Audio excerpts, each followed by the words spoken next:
So my role at Pilot is I'm the associate artist and also the creative engagement director. So I work both on our professional shows. So in the past I've worked as assistant director on some of our bigger tours, staff director, so that's the person who follows the shows around the country and makes sure that it kind of maintains its quality and maintains its standard and adapts to the space it's in.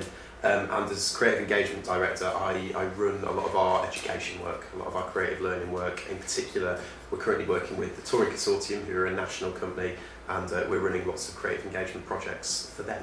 Okay, and so what if anything is the difference between your role as at Pilot and your role on Blood and Chocolate specifically? So on Blood and Chocolate, I'm the associate director. So I think it's a very fluid role. I've got to be very kind of pragmatic in the role because really it's about responding to the situations as they come up.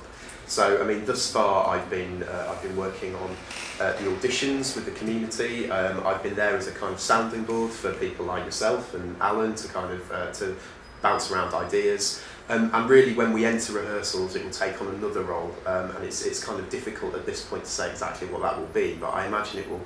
When we're working with a cast size of 200 plus, I think a lot of that will be around making sure that the messages that Alan wants kind of disseminated are being disseminated, so helping with that communication.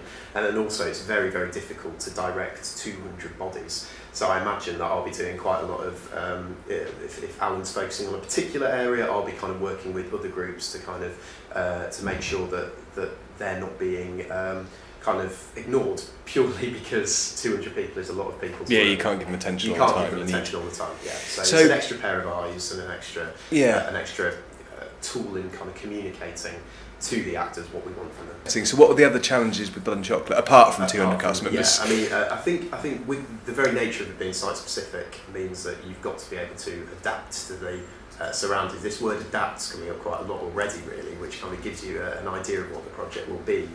So the ability to work in any space, that will be a challenge, and kind of ensuring that that obviously the interruptions of the real in the process, so the fact that members of the public can just kind of walk past and can get involved, that's going to be a challenge.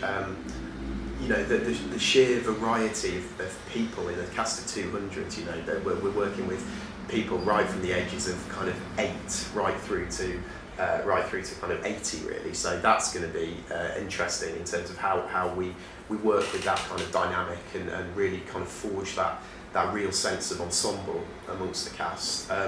But I think they're exciting challenges. There's nothing in there that's a kind of a nightmare or anything that I'm kind of scared about. I think it's all just overwhelmingly exciting. I mean, when else do you get to direct a play with 200 people in across a city as amazing as York?